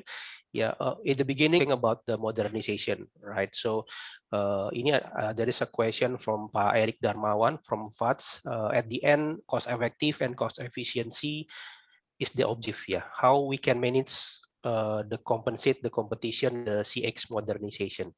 Vikas, please. Okay. So, when we talk about modernization, I think the first thing, and I think everybody will agree, is modernization is not for the sake of modernization. We don't want to just because we as the latest. Sometimes yes, but most of the times it will be driven by the business requirements. Okay, and when you talk about better handling of competition and better handling of that was the question, right? Yes. So it's giving, one of the big differentiators is great customer service. Okay, so as product becomes very, very standardized, as most of the products are more or less similar in terms of their capability and feature set, it's very important that the customer service, both during the sales process and after the onboarding of the customer is given, is what will make the differentiation. And I think that is where the customer experience is going to be a key competitive differentiator in terms of how we are able to make sure that the customer not only signs up with us for a service, but also retains and continues to grow with us as a service once they're happy with what we are providing them and what we are, serving them with. Yeah. And if related with the customer experience, you also mentioned about the employee experience. Yeah, there is a question from Pak Febrian from Infomedia. What is the most suitable way to implement both customer experience and employee experience in simultaneously, Vikas? Okay, so I think they go together in hand. Yeah. Okay, for example, some of the measurable metrics of customer experiences, you have good customer experience. You know, when you talk about what is good customer experience, the customer should get answer to the questions. How do they get answer to their questions? In the quickest possible time. So it's linked to the two things. Okay, it's linked to what we are doing in the shortest possible time with the best available agent, and giving him the right answer before a repeat. Okay, so it's basically only possible when you have the right people to give the right answers, right? So how do we have right people with the right answers? You give them access to information. You can, you know, look at how do we give them access to information easily, frictionless, whether it's from the knowledge base, whether it's from a personal bot, whether it's from a virtual assistant, whatever technology you may deploy. Your business requirement is that you give access to the information to the agent so that they can serve the customers in the quickest possible time in the best available way to his satisfaction. So that's how you can say, you know, the CX and EX coming together is actually driven by EX first and then CX. Agree. Yeah, because we are all a human. This is also maybe answer the question from Ibu atau Pak Ludi Dharma ya, yang menanyakan how to keep a customer experience and employee experience simultaneously. Okay, thank you Vikas. Kemudian saya mau ke Pak Wahyudi nih Pak untuk menjawab beberapa pertanyaan ya Pak ya. Ini dari Pak Budiman dari Bank Mandiri. Pertama menanyakan dengan perilaku customer yang lebih mencari channel dengan cost yang lebih murah. Tadi kan kita ngomong di awal mengenai berbagai macam communication channel. Apakah artinya dari segi corporate mengembangkan contact center ke depan ini kita lebih fokus ke digital dibandingkan ke voice atau gimana Pak Wahyudi menurut Bapak? Iya, kita sebetulnya bisa lakukan dua-duanya sih Pak, karena ada segmentasinya kan. Jadi istilahnya ada segmentasi yang masih seneng pakai voice dan ada segmentasi yang masih lebih seneng pakai yang chat. Nah, voice itu sebetulnya kita dengan era digital itu sebetulnya kita punya teknologi yang namanya VoIP. Ya, Voice Internet Protocol, dan itu kita dimungkinkan juga sih di zaman sekarang ini. Jadi sama kayak apa namanya WA call. Jadi call center kita juga harusnya punya fasilitas seperti itu. Jadi ada apa namanya voice call. Jadi voice call-nya ini tapi lewat jalur data. Jadi bukan makan pulsa lewat, ya Pak. Iya, bukan makan pulsa tapi makan kuota data. Gitu. Jadi itu juga sebetulnya biayanya kan sama dengan kayak chat ya, mungkin sedikit lebih mahal, tapi masih relatif lebih murah dibandingkan dengan tadi apa namanya regular call gitu ya. Tapi kalau melihat dari company sendiri pengembangannya ini akan lebih banyak ke digital atau voice-nya yang masih akan dikembangin Pak? Yang tadi saya bilang sebetulnya ini preference ya Pak. Sebetulnya secara teknologi itu semuanya sudah ada gitu ya. Terus kemudian kita bisa kembangin ini juga kan namanya tadi yang VoIP tadi kan bisa juga. Dan kita tuh punya segmen sendiri Pak. Jadi kan kita tetap ada, kalau saya pribadi, saya preferable dengan voice, Pak. Karena saya orang yang lumayan, kalau misalnya di usia yang lebih senior nih, Pak, nasabah senior nih, untuk ngetik itu setengah mati, Pak. Ya kan? Karena itulah bedanya generasi milenial dan kolonial ya, Pak. Ya? Iya, Pak. Nah, makanya saya ada dibilang ada segmentasinya, Pak. Ya kan? Ada segmentasinya. Kalau segmentasi saya kan orang-orang yang seneng voice comment, Pak. Mendingan saya ngomong kan, Pak. Kan voice comment lebih canggih sebetulnya, Pak, daripada chat gitu kan. Ya, itu vice versa, Pak ya. Maksudnya ada segmentasinya. Jadi sebetulnya bukan berarti karena sudah ada chat kemudian voice ditinggalkan atau demikian pula sebaliknya, enggak. Ini punya segmennya sendiri, Pak. Dan tergantung setiap perusahaan itu bisa aja dia punya customer segmentasinya kan beda-beda.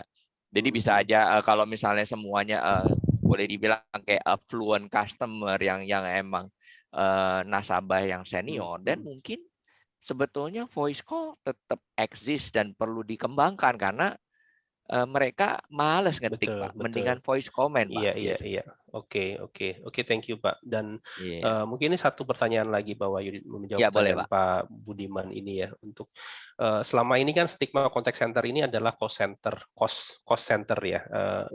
Kira-kira bisa nggak sih kalau dari dijadikan sebagai profit center, aktivitas apa aja Pak untuk Ya. call center Jadi, ini supaya bisa jadi profit center dari segi operasional mungkin ya Pak? Secara operasional itu kita menyebutnya sebagai cross selling, Pak. Jadi kalau kita, jadi gini ya, kalau misalnya zaman sekarang ini kan kita semuanya interaksinya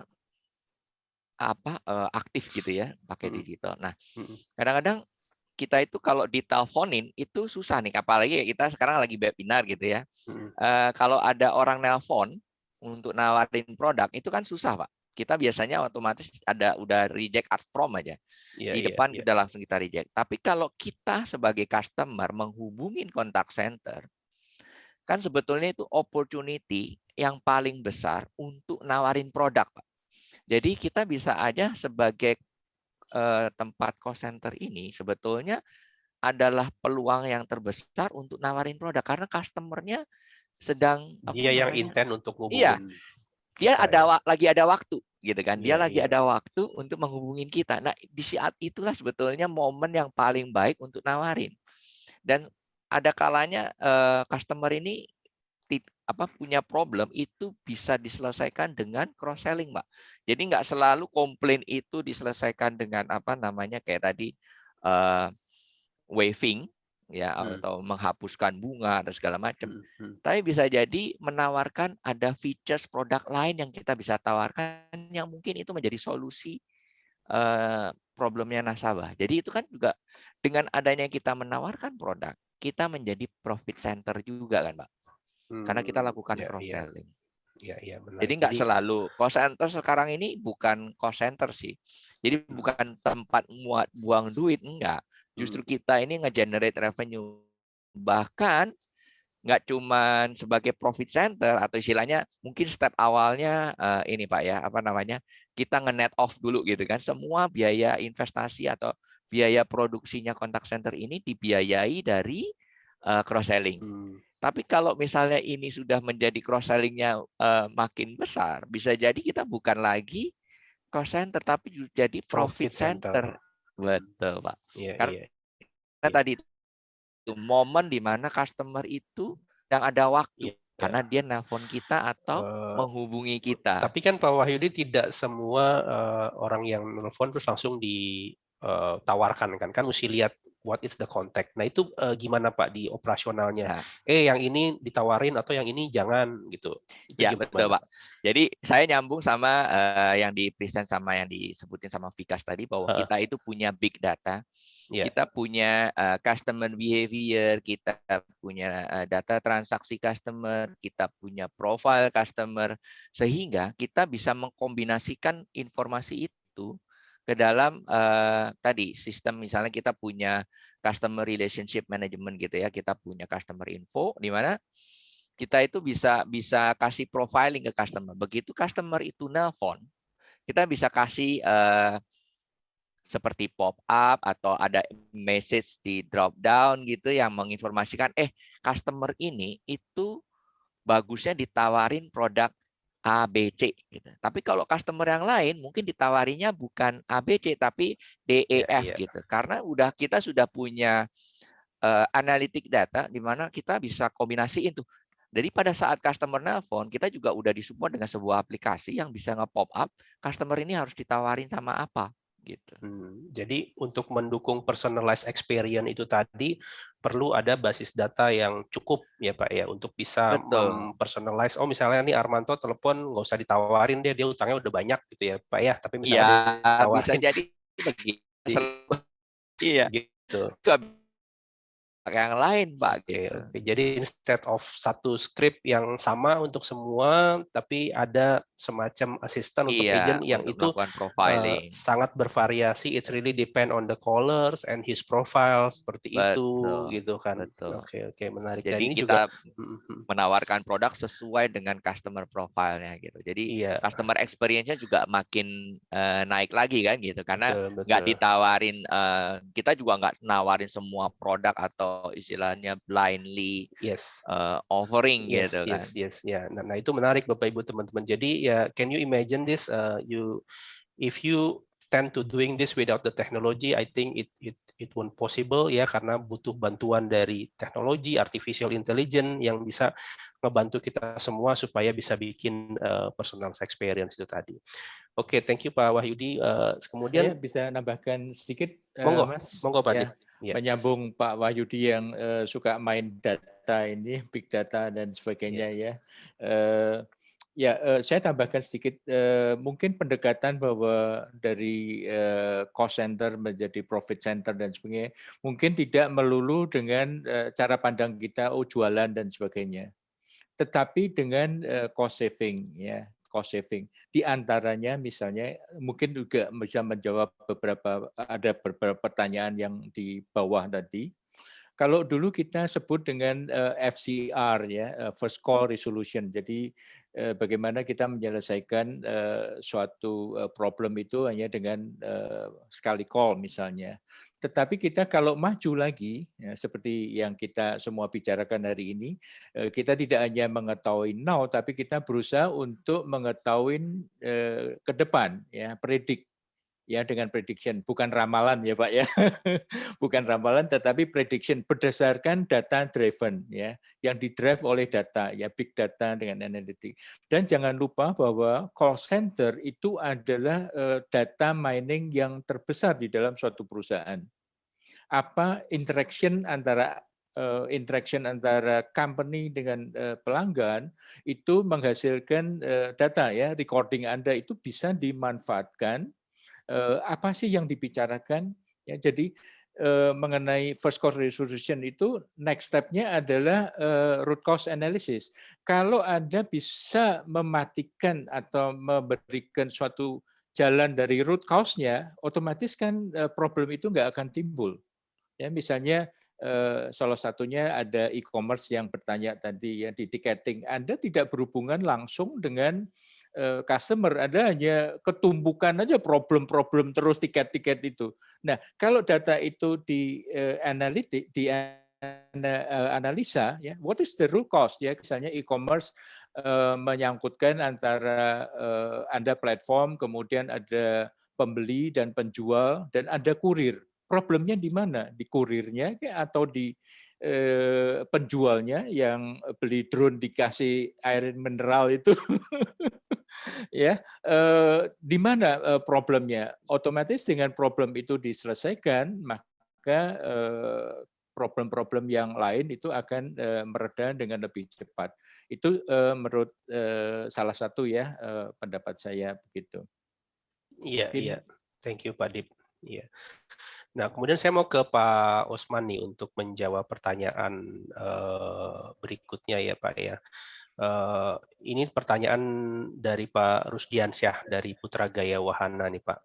Ini ketika melakukan WFH, terutama voice call, ini bagaimana menghadapi challenge tidak semua agent memiliki peralatan ataupun internet yang memadai Pak. Gimana Pak Osman melihat ini Pak? Ya, itu salah satu big problem juga gitu ya, karena untuk penunjang kegiatan WFH itu internet sepertinya is a must gitu ya Pak ya. Iya. Dan mungkin yang bisa kita berikan solusinya adalah bagaimana supaya segala sesuatunya itu bisa running on sistem yang efisien gitu Pak, sehingga tidak membutuhkan bandwidth yang besar gitu, dan tidak memerlukan internet yang kencang gitu, tapi sudah yang standar aja cukup gitu. Mungkin itu yang bisa menunjang work from home itu bisa lebih sukses gitu. Iya. Jadi memang mau nggak mau memang agent itu harus di-equip ya Pak ya dengan dengan tools ya, karena ya sekarang internet ini sudah jadi kebutuhan utama gitu ya. Betul. Dan mungkin yang kerja di rumah itu sistemnya nggak bisa seberat atau se-heavy kalau dia kerja di kantor. Yang jelas mungkin seperti itu sih Pak, karena masih ada hambatan bandwidth dan internet segala macam itu gitu. Tapi apakah Pak Osman melihat bahwa remote working ini akan jadi tren ke depannya gitu kan? Jadi nanti ketika ada rekrutmen agent pun juga dilihat apakah mereka juga bisa bekerja dari rumah atau apa seperti itu, gimana Pak? Ya, saya melihat bahwa possibility ke depan hal ini mungkin akan berkembang gitu ya Pak ya. Seiring dengan memang ya sudah semakin majunya teknologi, semakin cepatnya internet gitu. Dan terutama untuk company-company yang memperbolehkan bekerja dari rumah gitu. Karena itu juga cara membuat contact center itu tidak begitu menjadi tidak menaikkan biaya operasional contact center gitu Pak. Bisa menekan biaya operasional contact center.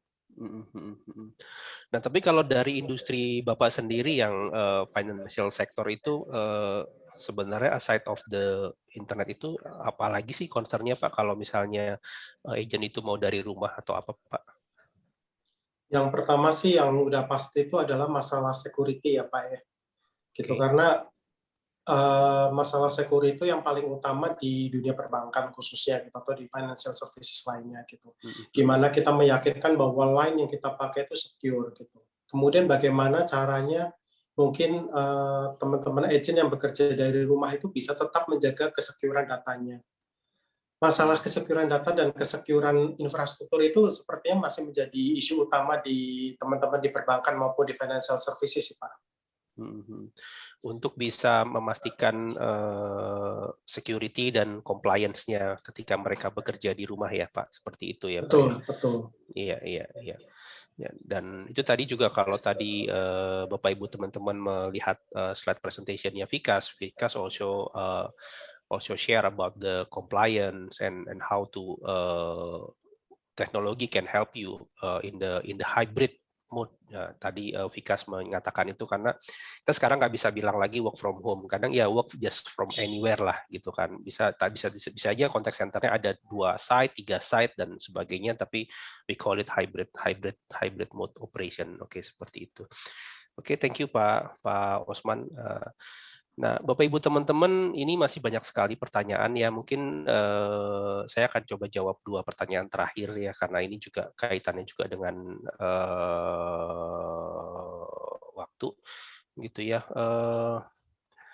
Pertanyaan mungkin ini berikutnya ke Pak Sudibyo gitu ya.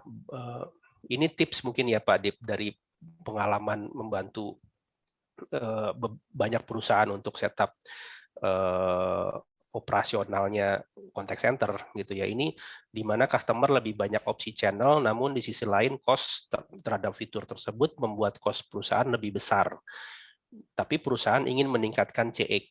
Nah, ini bagaimana Pak kalau melihat dari ini seperti dilema Pak untuk bagaimana melihat dari cost efisiensi ini tadi Pak, terutama melihat dari sisi omni channel-nya ini Pak. Ya, terima kasih Mas Armanto. Jadi menurut saya kita tidak hanya maksudnya memilih channel itu dia ada maka gua harus ada ya. Saya harus punya juga gitu. Tetapi kita lebih harus memikirkan kepada customer-nya ya, goal-nya apa, channel apa yang ingin diminatin ya. Seperti tadi ada pertanyaan misalnya yang dijawab Pak Wahyudi nanti. Mungkin dari bank yang Pak Wahyudi bank itu pun profilnya kan juga macam-macam ya Mas ya. Ada yang customer-nya gede-gede, ada yang consumer, ada wealth management dan sebagainya. Kalau wealth management dan seterusnya yang lebih suka dengan voice command, tolong transfer itu hanya kepercayaan aja yang trust itu ya. Tentu untuk mengisi ini itu dia akan lebih ini. Jadi kita harus memilih channel yang tepat ya, bagi klien kita. Dia inginnya apa gitu ya. Kalau kliennya banyak milenial dan sebagainya, consumer banking dan sebagainya, ya salah satu misalnya bagaimana membuat itu dengan mudah. Tadi ada pertanyaan juga mungkin saya kaitkan dengan ini. Bagaimana onboarding itu dengan lebih mudah. Hampir sekarang semua bank juga onboarding secara video ya. Karena terbentur juga dengan regulasi. Tadi Pak Wahyudi ngomong voice lewat internet ya, atau internet call begitu. Tetapi by regulation itu tidak diperbolehkan Pak kalau menggunakan dari pihak ketiga. Oleh sebab itu WA call itu tidak dilakukan karena voice-nya akan lewat ke WhatsApp, bukan milik bank itu sendiri. Yang itu tidak memungkinkan. Tetapi teknologi itu ada, ya mungkin next kita akan presentasikan itu Mas, mengenai atau mungkin lebih dikenal dengan web RTC ya, real time communication lewat web. Dengan itu seperti audio maupun video pun juga memungkinkan. Dan juga regulasi dari pemerintah atau dari global institution ya, mungkin kalau Anda di asuransi dan sebagainya, health insurance dan sebagainya, Anda harus ya sayang itu BPJS kena, itu sebenarnya juga kebocoran yang sangat disayangkan ya, misalnya GDPR harus diproteksi dan sebagainya. Nah, rambu-rambu itu yang harus kita adakan ya. Mungkin juga himbauan bagi kita semua, kalau untuk ikut webinar Anda harus menyerahkan KTP ya. Kalau bagi saya sih saya nggak mau gitu. Gue ikut webinar, gue menyediakan KTP karena di KTP apa? Kita ada nick-nya. Nah, nick itu lari kemana-mana gitu. Nah, itu nanti akan diatur di dalam Undang-Undang Perlindungan PDP gitu ya. Jadi orang nggak semudah-mudahnya mengumpulkan informasi gitu ya. Channel yang diperlukan tentu saja selain voice juga digital ya, kita sebutkan non voice itu ada digital channel, termasuk di dalamnya sosial media. Ya kita harus pilih sesuai dengan butuhkan atau enggak sih, memang kliennya membutuhkan hal itu atau tidak. Dan tentu saja priority itu yang menjadi utama ya. Priority business decision dan sebagainya yang menjadi pertimbangan begitu Mas. Iya, iya, betul, setuju sekali sih Pak. Jadi mungkin sekaligus menjawab pertanyaan dari Bu Herlina dari asuransi Astra gitu ya. Karena teknologi terkait dengan investasi gitu. Jadi ketika memilih teknologi, when we choose teknologi, ya kembalikan dulu ke operasionalnya. Memang kita butuh ini enggak dengan profiling customer kita. Jangan hanya sekedar melihat karena tetangga sebelah punya solusi itu, maka kita juga harus punya kan. Itu ya memang itu habitnya manusia sih, nggak usah di kerjaan juga, kita juga gitu, lihat teman sebelah handphonenya ganti, kita juga pengen ganti handphonenya gitu kan. Nah kalau kita kembalikan ke company juga jadi seperti, jadi jangan melihat dari trennya, cuman dikembalikan lagi trennya, is it applicable for us or not? Dikembalikan lagi ke profilnya, seperti tadi Pak Wahyudi juga sampaikan, ya dilihat profil nasabahnya seperti apa. Kalau banyakkan generasi milenialnya ya masuk ke digital banking, oke, so we focus on the digital channel. Tapi kalau misalnya memang customer profile kita banyakkan generasi kolonialnya daripada generasi milenialnya, ya so we mungkin tetap bisa pakai voice gitu, karena tetap yang voice comment itu yang tetap bisa diterima untuk generasi-generasi tertentu. Oke, Bapak Ibu teman-teman, masih banyak sekali pertanyaan yang belum bisa kami jawab. Nanti akan kami compile, lalu akan kami posting jawabannya melalui ICCA. Thank you banget atas atensinya, sudah hadir sampai dengan saat ini. Nah, sebelum saya tutup, mungkin saya minta short closing statement dari masing-masing panelis, mungkin semacam short summary wrap up dari apa diskusi kita pagi hari ini. Monggo Pak Sudibyo. Ya, 1 menit mungkin Mas. Pak ya. Ya. Oke. Mungkin sebagai take away begitu ya. kita selalu harus tetap alert ya, alert dalam arti environment, teknologi, customer kita, perubahan-perubahannya seperti apa. Mungkin Anda sering banyak mendengar generasi milenial ini yang makin banyak sebagai customer yang harus kita address dan sebagainya. Oke, ya itu satu penting. Tetapi fokus yang lain misalnya yang tadi Pak Wahyudi sampaikan, gue banyak customer yang duitnya yang di tua-tua, yang tua-tua ini yang harus gue manage gitu ya. Ya kita harus sesuaikan ya, personalize kepada customer profile kita.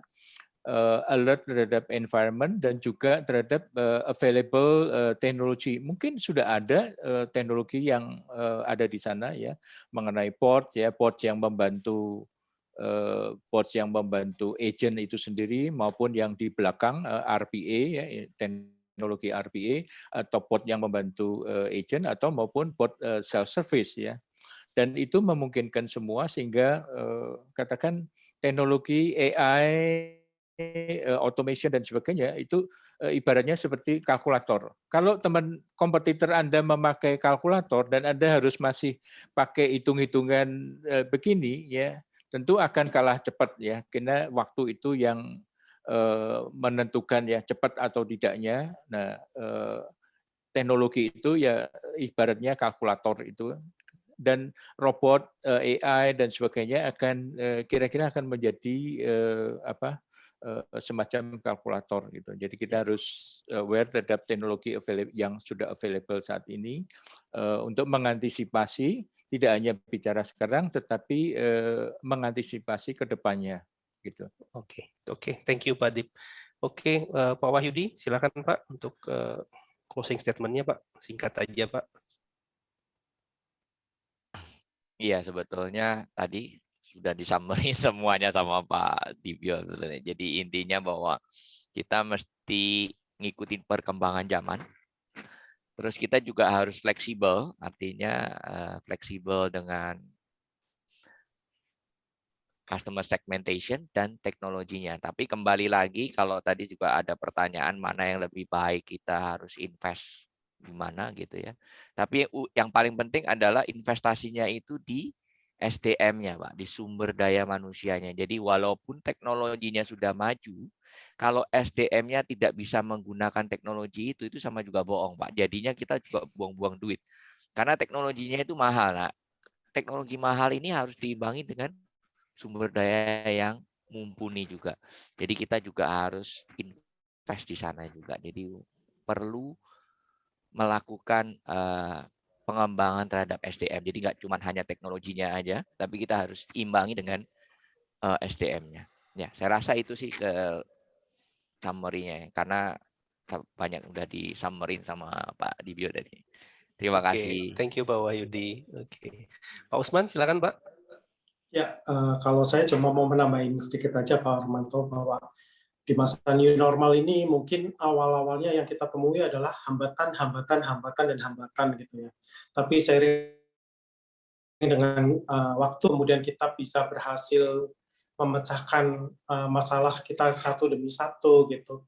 Mungkin yang tinggal sekarang ya hanyalah peluang gitu. Jadi kita harus pintar-pintar mensiasati gimana caranya kita menghandle atau mengatasi rintangan yang ada dan kita mengambil peluang yang sekarang muncul di depan mata gitu.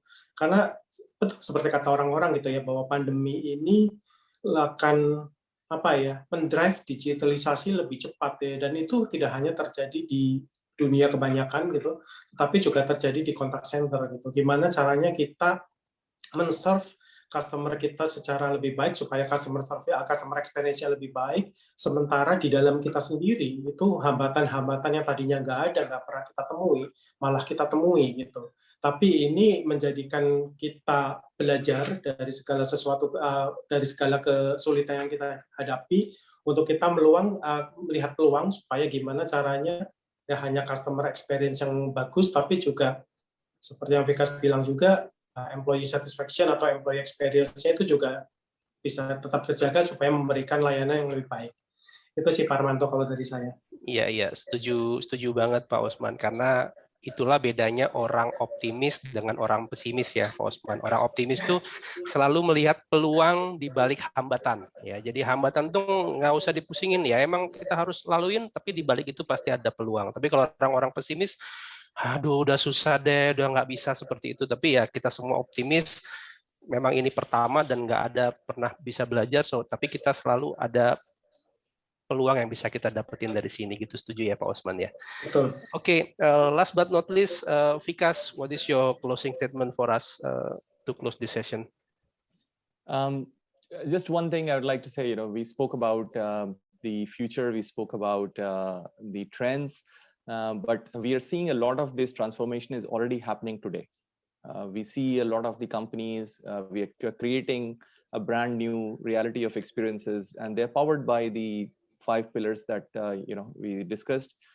It's led by digital, customer experience, workforce experience, or employee experience, as maybe we may call it, and overall powered by AI automation and cloud. And that is creating a unique experience transformation, which we spoke about, and some of the speakers shared their experiences as well. I think one of the things we'll be very happy is to share these experiences which we have globally with other customers, with the customers in Indonesia. So we can bring in our expertise and our consultants to share those things with you, and more than happy for you to reach out to our partners here on the panel, and we will be more than keen to engage with yourselves to share these experiences and how we can help. Oke, thank you Vikas for the closing. Oke, Bapak Ibu teman-teman, saya yakin Anda pasti nungguin pengumuman pemenang ya. Nah, sebelum itu dijawab dulu dong poll ketiga yang akan di-launching oleh teman-teman ICCA untuk closing kita pada pagi hari ini. Oke, mungkin we want really to know if you have a opportunity to implement. What is your idea yang mau diimplement untuk dalam 1 tahun ini. Nah, kalau tadi di poll pertama dan kedua Anda hanya boleh pilih 1, di sini Anda boleh pilih sebanyak-banyaknya. Jadi if you think you will implement many things in the next 1 year, just choose your option ya.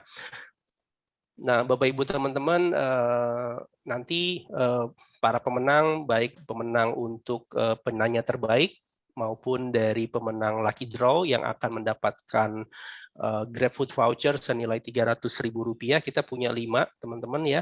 Itu nanti akan diumumin oleh teman-teman ICCA ya di website atau akan dihubungi langsung. Seperti itu ya Mbak Alia ya, nanti setelah acara ya, atau mungkin besok paling lambat. Oke, silakan diisi teman-teman. Oke, kita masih tunggu 10 detik lagi. 10, 9, 8, 7, 6, 5, 4, 3, 2, 1. Oke, bisa di-end Mbak Alia?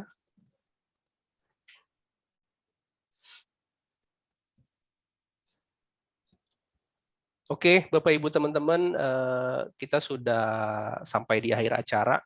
Terima kasih sudah hadir, dan juga saya mau ucapin terima kasih. I would say thanks to all of the panelists ya yang sudah berkenan hadir pada siang hari ini. Ada Pak Wahyudi, ada Pak Osman, ada Pak Dibyo, dan ada Vikas. Thank you very much for your participation, dan juga buat Bapak Ibu teman-teman, mudah-mudahan apa yang kami sharingkan pada kesempatan pagi hari ini ada manfaat buat teman-teman sekalian. If you have any question or want to know more about our topic today, don't hesitate to contact us. You can contact me directly di email yang ada di bawah ini ya. Anda bisa kontak saya di situ, dan we will can start discussion. Oke, sekian dari kami. Saya kembalikan ke host ICCA yang luar biasa. Thank you. Baik, terima kasih banyak Pak Armanto atas atas kegiatannya hari ini. Atas nama ICCA kami ucapkan terima kasih kepada sahabat ICCA yang telah meluangkan waktunya untuk hadir pada Technology Sharing, The Secret of Superior CX through its Modernization. Kami juga ucapkan terima kasih kepada seluruh panelis, Bapak Wahyudi, Bapak Usman, Bapak Sudipyo, dan Bapak Vikas. We would like to thank you for all of the panelists for joining us today. Semoga kegiatan hari ini memberikan manfaat kepada seluruh rekan-rekan ICC untuk meningkatkan kualitas pelayanannya di contact center. Bagi rekan-rekan yang ingin mengetahui kontak dari NICE dan Selindo Alpha, feel free untuk menghubungi kami di Helpdesk ICCA di 0811 807 5599. Kami akan bantu untuk hubungkan kepada NICE dan Selindo Alpha. Sekian dari kami. Kami ucapkan terima kasih banyak. Silakan diisi link formnya, karena link form tersebut bisa meningkatkan ya kualitas event kami selanjutnya. Sekian dari saya pamit undur diri. Selamat siang, selamat menjalani aktivitas hari ini.